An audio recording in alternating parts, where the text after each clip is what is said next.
কাছে দুবার হারলেন, 21-এ নন্দীগ্রামে, 26-এ ভবানীপুরে। তিনি 16ই আগস্ট খেলা হবে দিবস পালন করেন। আপনি জানেন 16ই আগস্ট, নতুন প্রজন্ম জানেন না। আমরাও ইতিহাস পড়ে জেনেছি, ভয়ঙ্কর দিন। সুরাবর্দীর নেতৃত্বে কলকাতায় দ্য গ্রেট ক্যালকাটা কিলিং হয়েছিল, 10,000 হিন্দুকে খুন করা হয়েছিল। সেই আনন্দে তৃণমূল সরকার খেলা হবে দিবস পালন করত, আমরা বাতিল করেছি। ওই দিন আয়ুষ্মান দিবস হবে, আয়ুষ্মানের কার্ড বিতরণ হবে, 5 লক্ষ টাকা চিকিৎসা ফ্রি। যারা আয়ুষ্মানের কার্ড পাবেন না তাদের সমান বেনিফিট যুক্ত, সুবিধাযুক্ত মুখ্যমন্ত্রী স্বাস্থ্য বীমার কার্ড দেব আমরা, একজনও বঞ্চিত হবে। অন্নপূর্ণা যোজনা, আয়ুষ্মান মুখ্যমন্ত্রী স্বাস্থ্য বীমা গেল 2। 3 হলো নতুন করে জব কার্ড করুন, বাইরে চলে যাওয়ার লোককে ফিরিয়ে আনুন, 125 দিনের কাজ দেব।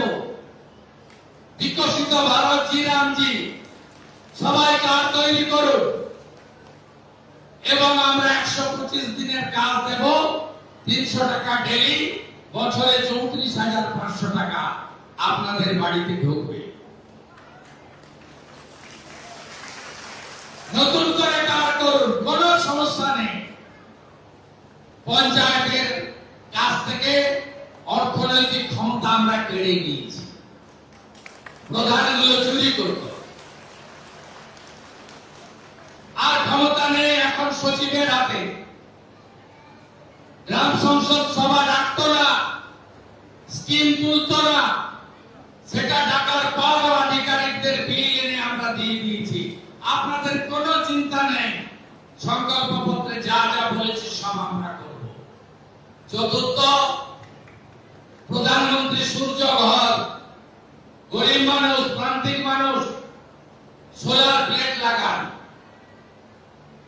100 ইউনিটে 10,000, 30,000, 300 ইউনিটে 78,000 টাকা মোদীজির সরকার আপনাদের ভর্তুকি দেবে। আর এসসি এসটিদের পশ্চিমবঙ্গ সরকার আলাদা 15,000 টাকা এক্সট্রা ভর্তুকি এসসি এসটিদের জন্য আমরা দেব। পঞ্চম হলো পিএম কিষাণ সম্মান নিধি, 6,000 এর জায়গায় 9,000 হচ্ছে, আর কৃষক বন্ধুর ভেরিফিকেশন হচ্ছে। ভেরিফিকেশন কমপ্লিট হয়ে গেলে যিনি পিএম কিষাণ সম্মান নিধি পাননি, যদি 100 কৃষি জমি থাকে তাহলেও ন্যূনতম 4,000 টাকা কৃষক বন্ধুদের পাবে। রেশন বদলে গেছে।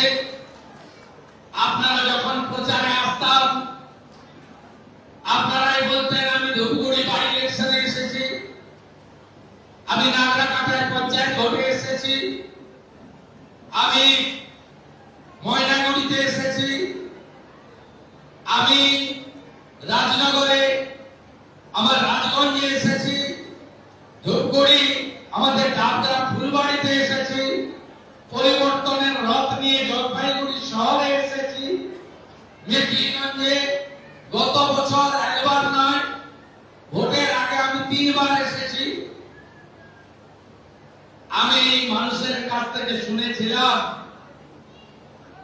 যে এই আটা গবাদি পশু মুখে দেয় না, আটা বন্ধ করে ভালো গম দেওয়ার ব্যবস্থা করেছে আমাদের জন্য।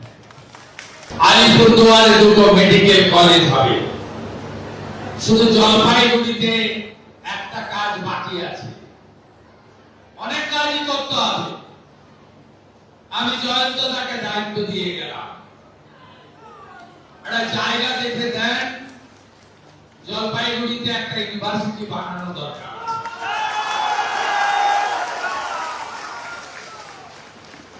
কারণ নর্থ বেঙ্গল ইউনিভার্সিটিতে অনেককে পড়তে যেতে হয়, তাই তো? আমরা আছি এবং আমার বিশ্বাস, যদিও আমার